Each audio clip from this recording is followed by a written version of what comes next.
나누실 하나님 말씀 창세기 6장 11절에서 22절까지 말씀인데 저와 여러분이 한 절씩 교대로 읽으시겠습니다. 그때 온 땅이 하나님 앞에 부패하여 포악함이 땅에 가득한지라 하나님이 보신즉 땅이 부패하였으니 이는 땅에서 모든 혈육 있는 자의 행위가 부패함이었더라. 하나님이 노아에게 이르시되 모든 혈육 있는 자의 포악함이 땅에 가득함으로 그 끝날이 내 앞에 이르렀으니 내가 그들을 땅과 함께 멸하리라. 너는 고페르 나무로 너를 위하여 방주를 만들되 그 안에 칸들을 막고 역청을 그 안팎에 칠하라. 내가 만들 방주는 이러하니 그 길이는 300규빗, 너비는 50규빗, 높이는 30규빗이라. 거기에 창을 내되 위에서부터 한 규빗에 내고 그문은 옆으로 내고 상중하 3층으로 할지니라. 내가 홍수를 땅에 일으켜 무릇 생명의 기운이 있는 모든 육체를 천하에서 멸절하리니 땅에 있는 것들이 다 죽으리라. 그러나 너와는 내가 내 언약을 세우리니 너는 내 아들들과 내 아내와 내 며느리들과 함께 그 방주로 들어가고 혈육 있는 모든 생물을 너는 각기 암수 한 쌍씩 방주로 이끌어들여 너와 함께 생명을 보존하게 하되 새가 그 종류대로 가축이 그 종류대로 땅에 기는 모든 것이 그 종류대로 각기 둘씩 내게로 나아오리니 그 생명을 보존하게 하라. 너는 먹을 모든 양식을 내게로 가져다가 저축하라. 이것이 너와 그들의 먹을 것이 되리라. 노아가 그와 같이 하여 하나님이 자기에게 명하신 대로 다 준행하였더라. 아멘. 오늘 우리에게 주신 하나님의 말씀입니다.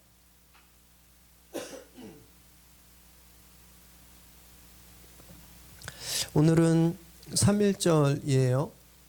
잘 아시다시피 세계의 비폭력 저항운동 한 획을 긋고 귀한 모범이 된 3.1운동이 있었던 날입니다.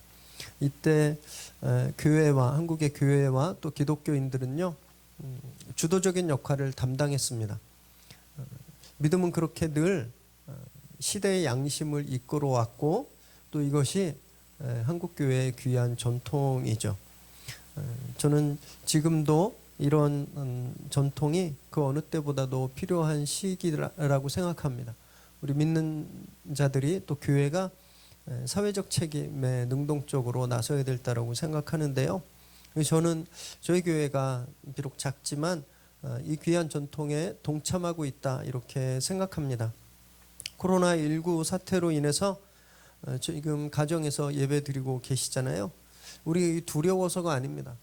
주님은 우리가 뱀을 집어도 또 독을 마셔도 해를 입지 않고 병든 자에게 안수하면 낫게 될 것이다 이렇게 분명히 말씀하셨습니다. 우리가 두려워서 피해서 무서워서 예배 드리는 것이 아니라 이웃을 위해서 또 국가기관의 어떤 권고를 따르는 것 이것이 덕이 되고 또 불안함을 느끼는 이 지역을 위해서 저희가 교회 문을 닫고 기꺼이 이 불편함을 저희가 감수하고 있는 거예요. 저는 이것이 시대를 책임지는 교회의 모습이라고 생각합니다. 우리 성도님들도 그렇게 생각하시리라고 믿습니다. 비록 저희가 함께 모여서 예배를 보고 또 얼굴 보고 교제할 수는 없지만 오늘과 다음 주 2주간 이런 자긍심을 좀 가지시고 우리가 이 사회적 책임을 다하고 있다 이런 자긍심을 가지시고 온라인으로 예배 드리시면 감사하겠습니다. 그래서 지금 실시간으로 예배 드리고 계신 가정들마다 또 계신 곳에 성령님의 크신 은혜가 넘치시기를 정말 소망합니다. 11절 12절 말씀 읽겠습니다. 시작. 그때 온 땅이 하나님 앞에 부패하여 포악함이 땅에 가득한지라 하나님이 보신즉 땅이 부패하였으니 이는 땅에서 모든 혈육 있는 자의 행위가 부패함이었더라. 여기서 그때란 지난주에 살펴보았듯이 하나님의 사람들 또 사람의 자녀들 본문 그대로는 하나님의 아들들과 사람의 딸들인데 이들이 혼합한 겁니다. 이 절정을 이루었을 그때를 뜻해요. 그래서 그 결과로 온 땅이 하나님 앞에서 부패했고 포악함으로 가득 차게 되었다라고 성경은 기록하고 있습니다. 11절에서 13절까지 보면 계속 반복되는 단어들이 있는데 땅이 6번이 반복됩니다. 땅이. 그리고 부패하다라는 이 단어가 4번이 반복돼요. 근데 여기 보면 13절 맨 마지막에 멸하다라는 단어가 있는데 이 단어가 원어로는 부패하다라는 것과 똑같은 단어입니다. 그래서 4번이 나오는 거예요. 하나님이 보시기에 좋았던 땅, 하나님께서 창조하시고 너무너무 좋아하셨던 땅이 이제 자취가 없어졌습니다. 완전히 더럽혀지고 썩어서 회복할 수 없는 그런 상황이 돼버리는 거예요. 하나님이 이걸 바라보시면서 깊은 슬픔을 느끼시는 겁니다. 그럼 부모의 심정이 있으신 거예요. 이 포악하다는 말, 이 말은 하마스라는 말입니다. 하마스. 뜻 보면 학대하다, 해치다, 탈취하다 이런 뜻인데요. 강도, 살인, 약탈, 폭력 이걸 모든 것을 포괄하는 아주 싸나운 행동, 폭력적인 행동을 뜻해요. 한마디로 이 세상이 완전히 무법천지였다라는 겁니다. 무법천지. 그래서 보면 하나님께서 파괴하시기 전에 이미 그들 스스로 세계상을 완전히 파괴하고 있었다라는 것을 알 수 있는 거예요. 이 중요한 말이 있는데 행위라는 말입니다. 행위. 그 행위가 사람들의 행위가 다 부패했다라고 되어 있어요. 이 행위는 원래 길이라는 뜻이에요. 길, 웨이라는 뜻입니다. 습관적으로 굳어진 행동 방식을 뜻해요. 습관적으로 굳어진 행동 방식. 그러니까 보면 이미 이런 폭력들이 습관화되어 있었다는 걸 뜻합니다. 습관이 무서운 게 뭔지 아세요? 이거 뭐냐면 생각하는 것보다 먼저 반응합니다. 아무 생각 없이 하고 있는 거예요. 그 일을. 그렇게 폭력이 습관화되니까 사람들이 무엇이 옳고 그른지 생각하기도 전에 이것이 맞는가 틀린가 생각하기 전에 그들의 몸이 먼저 폭력적으로 반응하고 있는 겁니다. 이게 악한 줄 생각도 못하고 있었다라는 거예요. 여러분 요즘 시대는 이 노아 당시처럼 뭐 신체적인 폭력이 그렇게 만연하다고는 할 수 없습니다. 공권력도 굉장히 잘 돼 있고 나름대로 도덕성도 있기 때문에 그렇지만 폭력의 문제가 결코 약해진 게 아니에요. 저는 오히려 더 심각한 상황이다라고 생각합니다. 왜냐하면 익명성이 보장된 인터넷상에서 이루어지고 있는 이 키보드 폭력이 정말 도를 넘었기 때문이에요. 어떤 연예인이 누가 막 악의적이고 악마적인 댓글을 자꾸 달아가지고 고소하고 그 사람을 찾았더니 초등학생이었대요. 초등학생. 육체적인 폭력은요, 신체적인 능력이 있어야 됩니다. 힘이 있어야 폭력을 행사할 수 있는데 이 인터넷 폭력은요, 힘이 없어도 키보드만 칠 수 있으면 누구든지 뿌려댈 수 있는 거예요. 저는 우리 신앙인들은 온라인상에서 이루어지고 있는 이런 폭력에도 맞서야 된다고 생각합니다. 그리고 지금 우리가 그런 행동을 하고 있다고 생각해요. 이 폭력과 음란함과 온갖 더러운 것이 막 난무하는 인터넷에 저희가 지금 예배드리고 있거든요. 이 전국적으로 얼마나 많은 분들이 예배를 드리는지 이 접속이 잘 원활하지 않을 정도로 지금 저희가 그렇게 인터넷에서 예배드리고 있는 겁니다. 수백만 명이 예배로 이 악한 폭력에 맞서고 있는 거예요. 저는 얼마나 든든하고 감동적인지 모릅니다. 또 미래도 밝아요. 우리 아이들이 이렇게 엄마 아빠가 집에서 인터넷을 통해서 예배 드리는 것을 보면서 무엇을 배울까요? 아, 인터넷이 이게 죄 짓는 것만, 음란한 것만, 나쁜 것만이 아니라 예배 드리는 도구가 되겠구나. 이걸 아이들이 알지 않을까요? 그래서 아이들이 더 이 인터넷이란 공간을 선하게, 선한 정보를 추구하고 또 예배하는 것으로 사용하면서 그걸 익히면 저는 이 미래는 더 밝아질 거다라고 믿습니다. 그래서 가정에서 예배드린다고 너무 위축하지 마시고 움츠러들지 마시기 바랍니다. 우리는요, 오프라인에서만 빛과 소금이 아니라 온라인에서도 빛과 소금인 거예요. 외로워하지 마시고 당분간 온라인 예배자로 그곳에 당당히 서시기를 주님의 이름으로 축원합니다. 13절 읽겠습니다. 시작. 하나님이 노아에게 이르시되 모든 혈육 있는 자의 포악함이 땅에 가득함으로 그 끝날이 내 앞에 이르렀으니 내가 그들을 땅과 함께 멸하리라. 하나님께서 지금 당신의 심판 계획을 노아에게 미리 알려주고 계신 거예요. 포악한 인간들, 이제 도저히 구제받을 수 없는 폭행이, 악행이 습관화되어 있는, 그래서 도저히 이제 고쳤을 수 없는 그 인간들을 땅과 함께 멸망시키겠다, 이렇게 예언하고 계시는 겁니다. 이 노아뿐만이 아니라 창세기 18장에 보면요, 하나님은 아브라함에게 소돔과 고모라의 심판을 미리 말씀하세요.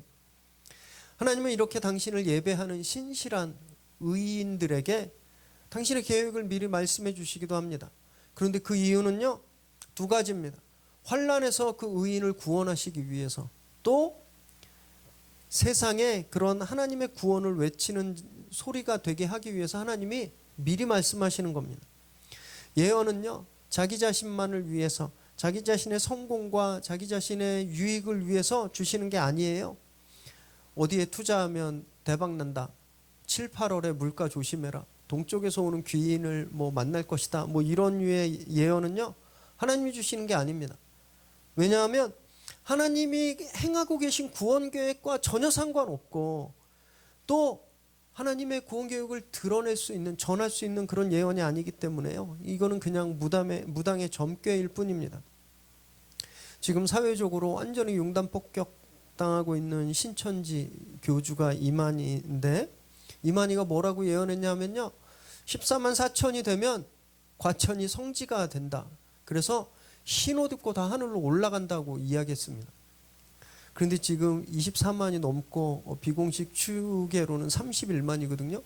이 14만 4천을 넘으니까 또 뭐라 그랬냐면, 알곡과 가라지가 섞여 있어서 그렇다, 그래서 알곡이 돼야 된다, 그래서 더 극성인 거예요. 이런 걸 믿고 시간 바치고 인생 바치고 재산 바치는 사람들이 수십 명인 겁니다.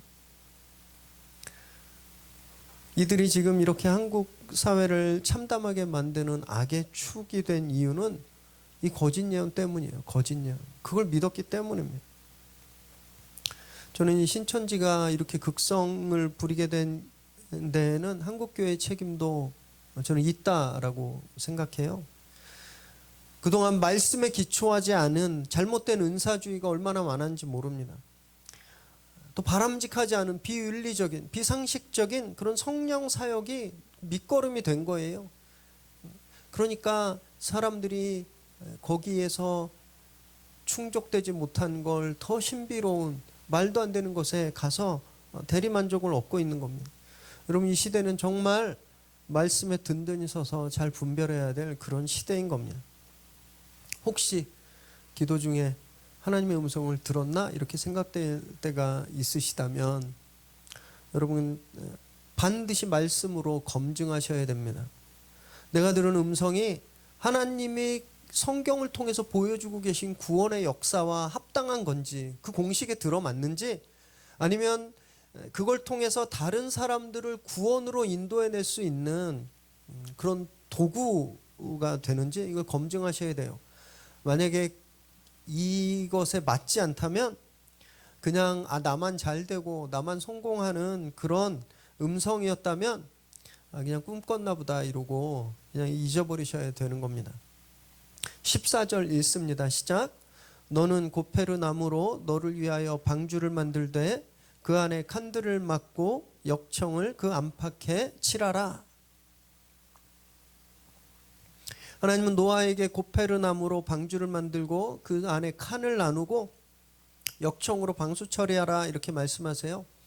고페르 나무는 성경 여러 버전에 잣나무, 전나무, 사이프러스 등으로 번역되었습니다. 그냥 침엽수과에 속한 나무를 뜻해요. 그리고 역청은 사해 주변에 자연적으로 끌어오르는 기름덩어리, 요즘으로 치면 아스팔트입니다.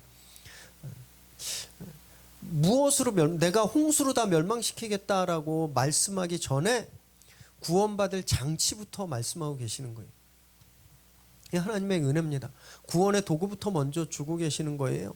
그리고 그 방주가 너를 위해서라고 말했습니다. 너를 위해서, 노아를 위해서. 하나님이 노아를 사랑하시고 아끼시는 마음이 여기 가득 표현되어 있습니다.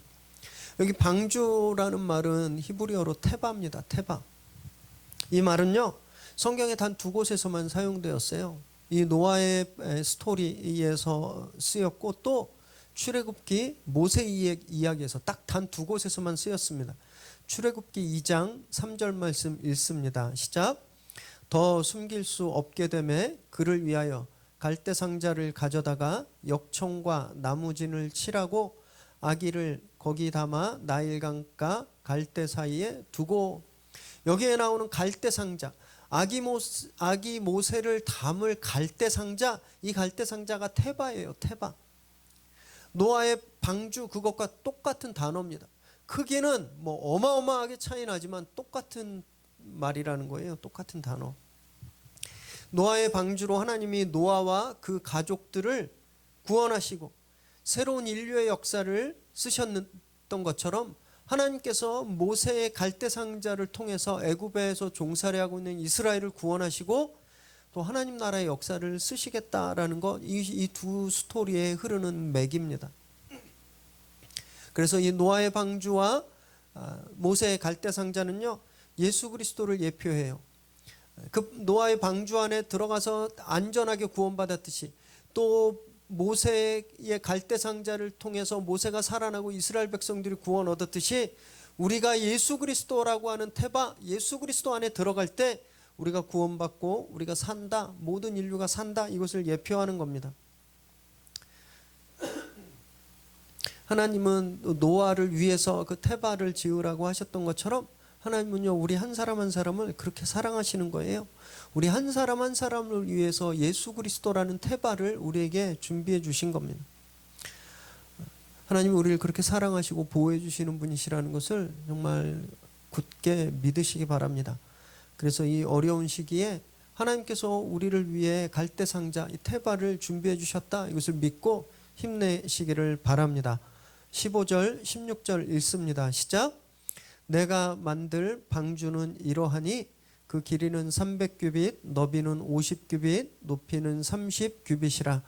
거기에 창을 내되 위에서부터 한 규빗에 내고 그 문은 옆으로 내고 상중하 3층으로 할지니라. 하나님께서 방주를 직접 설계하고 계시는 거예요. 역청을 발라서 방수 작업을 하게 하셨고요, 세 변의 크기로 정해 주셨습니다. 길이가 300규빗, 넓이는 50규빗, 높이는 30규빗이에요. 이 규빗은 큐빅입니다. 성인 남성의 이 손가락 끝에서 팔꿈치까지의 길이를 말해요. 그래서 평균 45.6cm 정도 됩니다.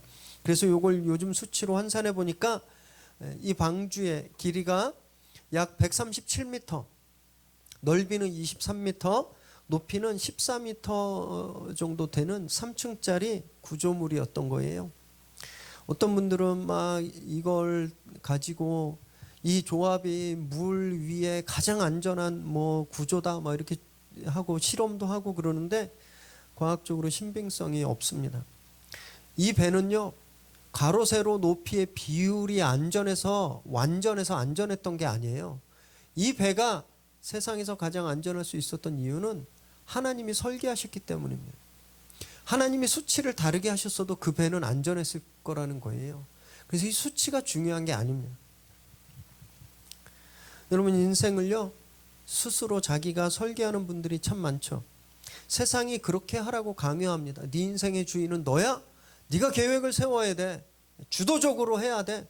그걸 돕는 책들도 엄청나게 많죠.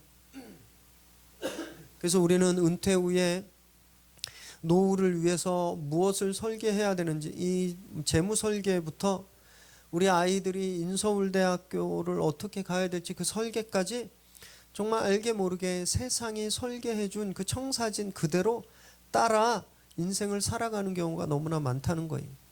이게 틀렸다 잘못됐다는 말씀이 아닙니다. 의미 있죠. 그리고 계획 없이 사는 것보다 훨씬 더 유리합니다. 더 성공할 확률이 높아요. 그런데 문제는 그게 절대 결코 완전하진 않다라는 사실이에요. 지난주 보고에 의하면요, 일주일 만에 세계 증시에서 무려 6,047조가 사라졌다고 해요. 일주일 새에 이 돈이 사라진 거예요. 이게 얼마나 어마어마한 액수인지 아세요? 미국 1년 예산의 약 1.3배 정도 되는 돈이 일주일 사이에 없어졌어요. 그러니까 일주일 만에 미국이란 나라가 없어져 버린 거예요. 여러분 생각해 보세요.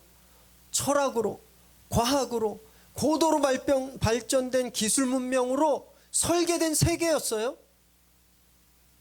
그것에 따라 설계되고 그것에 따라 운영됐던 세계인데 눈에 보이지 않는 바이러스 때문에 한순간에 휘청거리는 겁니다.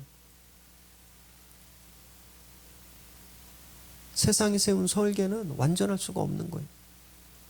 언제 어떻게 될지 모른다라는 겁니다.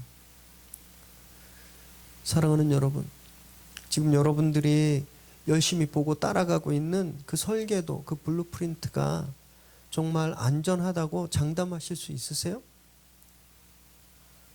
여러분이 전문가들의 도움을 구하고 그리고 경험을 통해서 우리 집엔 이런 계획이 있고 우리 아이들을 위해선 이러한 계획이 있고 이렇게 살면 안전하고 이렇게 살면 성공하고 이렇게 살면 편할 거야 라고 가지고 계신 그 계획들이 진짜 그렇게 될 거라고 믿으십니까? 그렇게 되면 너무너무 좋겠지만 여러분 그거 가지고는 불안하다라는 거예요. 하나님께서 설계하신 삶이 가장 안전한 삶입니다.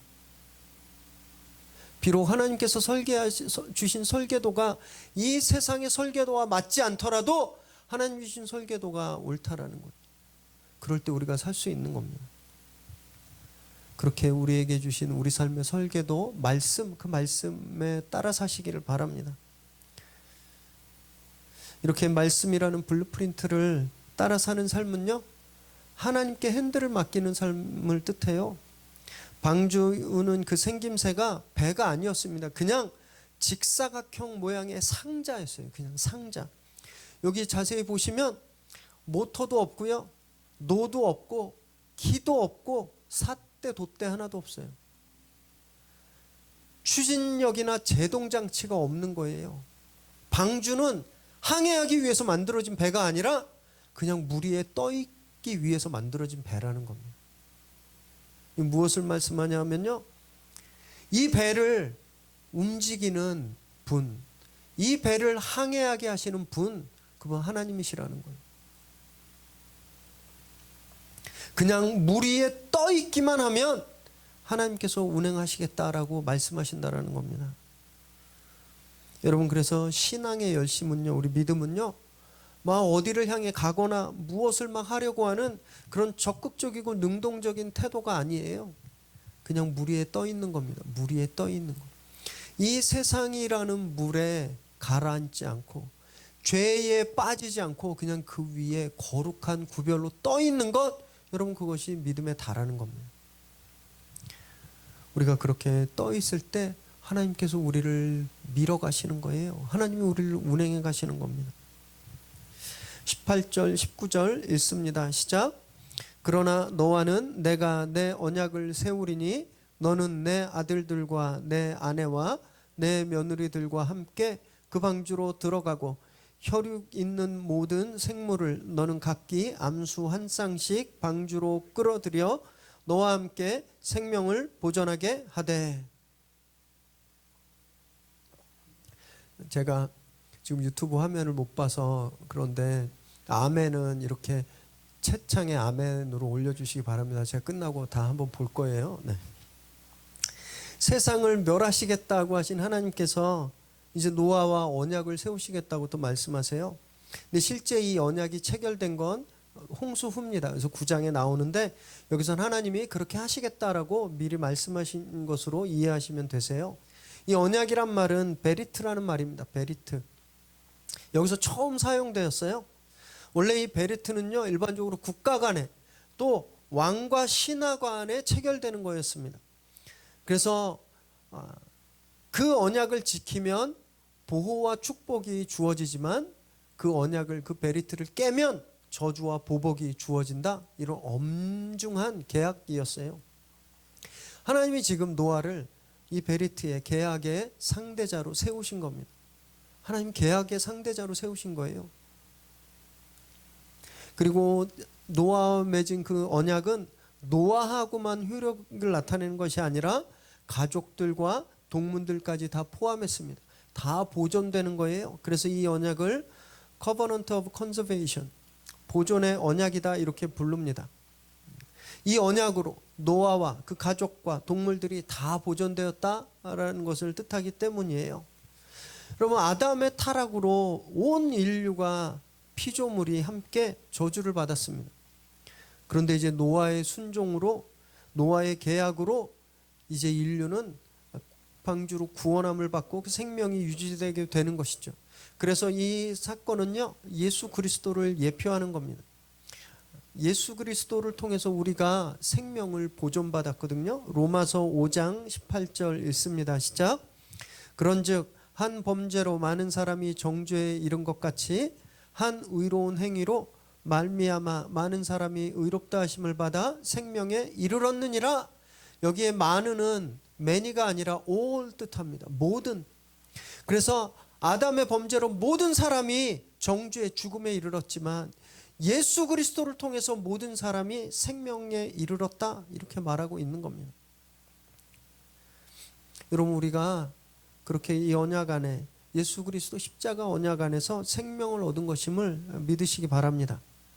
하나님은 또 방주에 탈 사람과 동물들까지 직접 정해주세요. 구원의 방주엔 자기 마음대로 들어올 수 없는 겁니다. 하나님께서 부르신 사람만 탑승할 수 있는 거예요. 여러분, 이것처럼 교회도요, 부르심 없이는 들어올 수가 없습니다. 요한복음 6장 44절 읽습니다. 시작. 나를 보내신 아버지께서 이끌지 아니하시면 아무도 내게 올 수 없으니 오는 그를 내가 마지막 날에 다시 살리리라. 하나님께서 이끌어주지 않으면 주님께로 올 수 없다, 교회에 올 수 없다라고 말씀하시는 거예요. 그래서 우린요, 내가 심심해서, 내가 원해서, 내가 연구해 보니까 그게 좋아서 우리 의지로 교회에 속하게 된 게 아니라는 겁니다.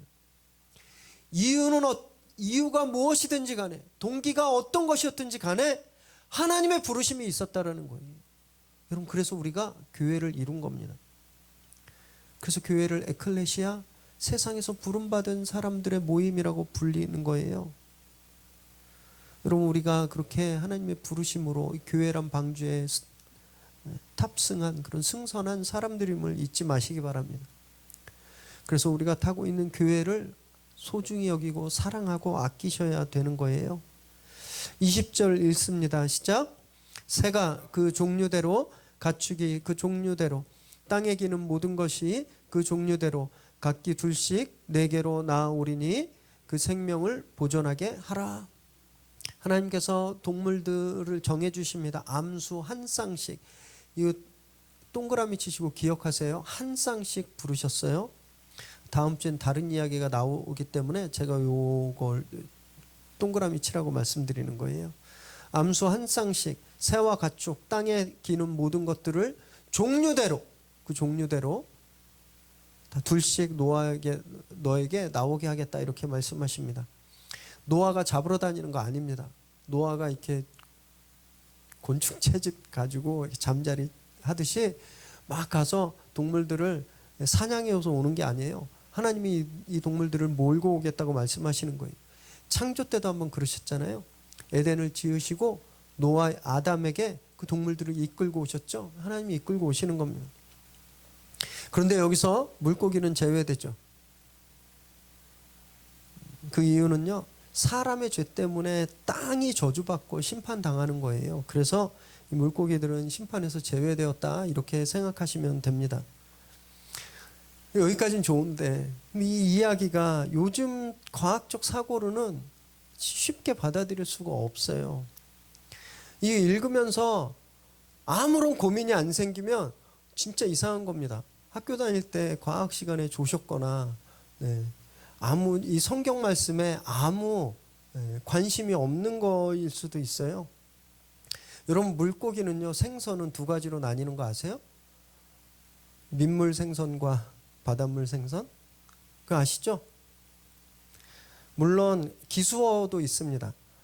연어나 뱀장어, 숭어처럼 짠물과 단물, 짠물과 민물에 다섯이 가능한 기수어도 있지만 요 특별한 몇몇 생선 빼고는요, 다 민물 물고기 아니면 바닷물고기로 나뉘어져 있어요.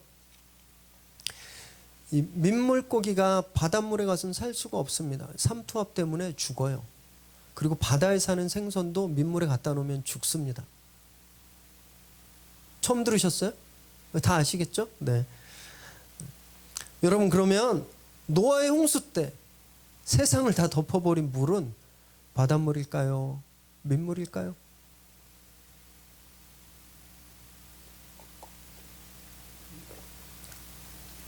생각 안 해보셨죠? 네. 바닷물이었을까요? 민물이었을까요? 무엇이 됐든 간에 물고기도 다 죽습니다.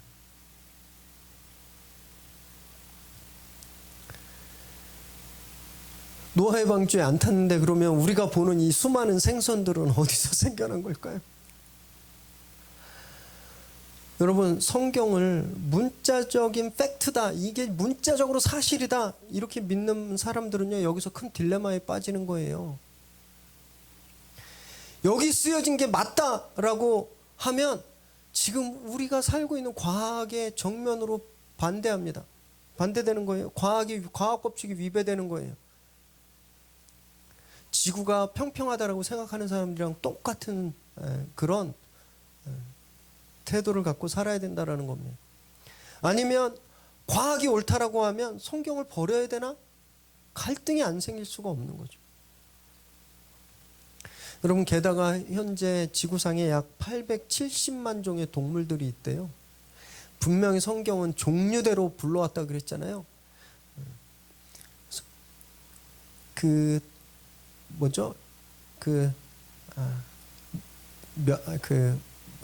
동물들이 다 없어지는 거 뭐라 그러죠? 멸종. 맞죠? 멸종한 것들도 있었을 텐데 그거 다 감안하고라도 현재 있는 870만 종의 동물들이 쌍쌍이 배 들어간다고 해보세요. 못 들어갔을 거예요. 노아의 방주에. 그럼 우리 이 말씀을 어떻게 해석하고 받아들여야 되는 걸까요? 과학의 잣대를 들이밀고 이건 거짓말이다, 그러니까 성경이 거짓말이다, 이렇게 해서도 안 되잖아요. 그것처럼 이게 진짜야, 과학이 틀렸다라고 말해서도 안 되는 겁니다. 이 말씀을 이해하기 위해선 지난주에도 말씀드렸지만 포장지를 잘 벗겨내야 돼요. 포장지를. 하나님께서 말씀을 주실 때는요, 그 당시 말씀을 받는 사람들이 이해할 만한 포장지에 싸서 주셨어요. 그것이 문화적이고 과학적이고 상식적이고 그 시대적인 정신이라는 겁니다. 그러니까 창세기를 기록했을 때 당시 사람들은요, 딱 이 정도 수준의 과학 지식만 있었어요. 그냥 자기들이 흔히 보던 정도의 그 보이는 만큼의 동물만 이 세상에 있다고 생각했습니다. 그러니까 그 동물들이 다 방주에 타도 별 문제가 안 됐던 거죠. 그리고 민물 생선과 바다 생선의 이 구별도 잘 없었을 거예요. 그래서 이런 고백이 여기 들어가게 된 겁니다. 그래서 우리는요, 이걸 사실이다 아니다, 실제 일어났다 안 일어났다, 이걸로 시간 낭비하시는 것이 아니라 믿음으로 이 사건을 고백된 것으로 받고, 그러면 하나님이 왜 이런 이야기를, 이런 감동을 이들에게 주셨는가, 그걸 고민해야 된다라는 거예요. 성경은 과학책이 절대 아닙니다. 과학으로 성경을 부정하는 것도 틀렸고요, 과학으로 성경이 옳다라고 말하는 것도 틀렸습니다. 이게 초과학적인 책이기 때문에 과학의 기준으로 논할 수 없는 거예요. 성경에 나오는 수많은 비과학적 나레이티브들을 과학적으로 입증하는 건 하나님의 뜻이 아닙니다. 그냥 시간 낭비예요.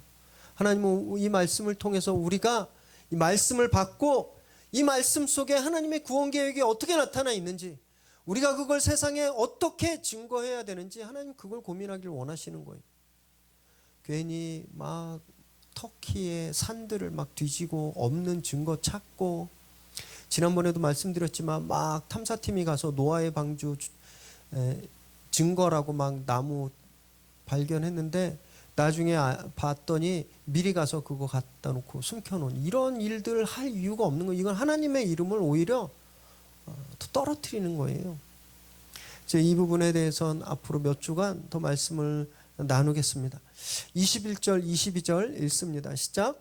너는 먹을 양식을 내게로 가져다가 저축하라. 이것이 너와 그들의 먹을 것이 되리라. 노아가 그와 같이 하여 하나님이 자기에게 명하신 대로 다 준행하였더라. 마지막으로 하나님은요, 노아에게 방주 안에서 그들 가족이 먹을 양식과 또 동물들이 먹을 양식을 저축하라 이렇게 말씀하십니다. 이 양이 얼마나 될까 한번 생각해 보았어요. 여러분, 서울대공원에 식신이 있는데 식신이 누군지 아세요? 코끼리입니다. 코끼리 엄청 먹어요. 하루에 100kg 먹는데요. 100kg의 건초와 과일들. 호랑이 사자들도 최소 5kg의 고기를 먹는데요.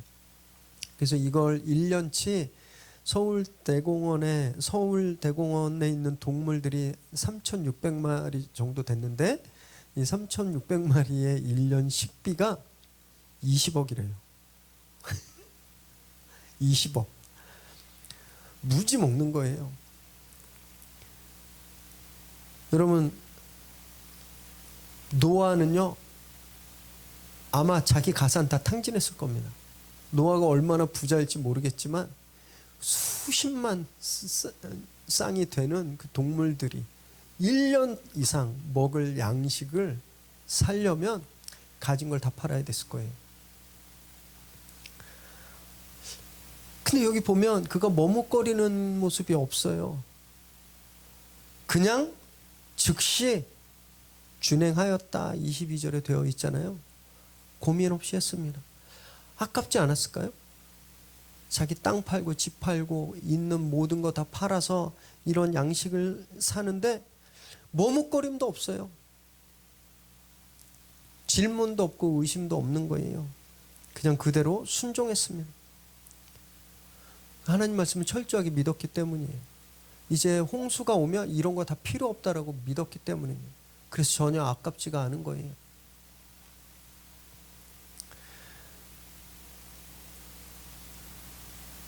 하나님 말씀에 순종할 때 아까운 게 없는 겁니다. 너무 되게 조심스러운 말씀인데 오히려 이런 식의 신앙은 요즘 보면 이단들이 더 잘하는 것 같아요. 교주한테는 아까운 게 없어요. 그냥 말 믿고 다 바칩니다. 성경의 순종으로 다 드리고 헌신하는 건 그럼 물질적인 것만을 뜻하는 게 아니에요. 누구에게 다 바치고 교회에 다 바치는 거 이거 아닙니다. 그냥 내가 가지고 있는 것의 소유권을 바꾸는 거예요.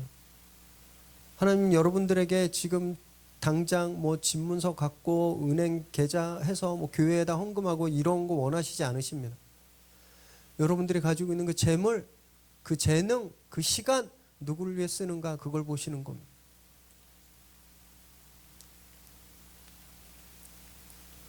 머뭇거리지 마시고 하나님을 위해 쓰세요. 하나님을 위해 쓴다라는 건 여러분 이 세상에 유익이 되게 쓰는 겁니다. 이 세상을 밝히는 데 쓰는 거예요. 어려운 사람들을 돕는 데 사용하는 겁니다. 그것이 순종하는 자의 헌신인 거예요. 여러분, 그리고 이것이 바로 노아의 의로움의 기준이었습니다. 노아가 당대의 의인이었다, 완전한 자였다고 하는 증거가 바로 이거예요. 하나님 말씀에 의심 없이 머뭇거림 없이 바로 순종하는 것. 그래서 성경은요, 순종이 예배보다 낫다 이렇게 말씀하고 있는 겁니다. 사무엘상 15장 22절 읽습니다. 시작.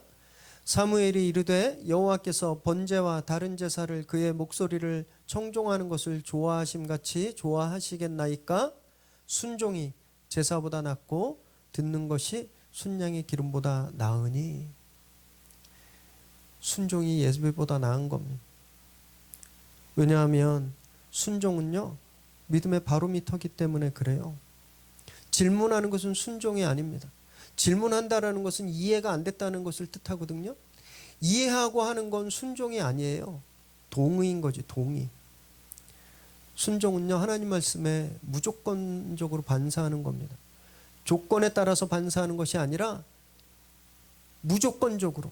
마치 말씀 초기에 이 사람들의 행위가 악해서 행위 자체가 습관화되어서 악하게 무조건적으로 반응했던 것처럼 하나님의 사람들은 하나님의 말씀에 생각하기 전에 반응하는 것, 여러분 이것이 순종이라는 거예요. 순종은요 한두 번 짧게 하고 마는 게 아닙니다.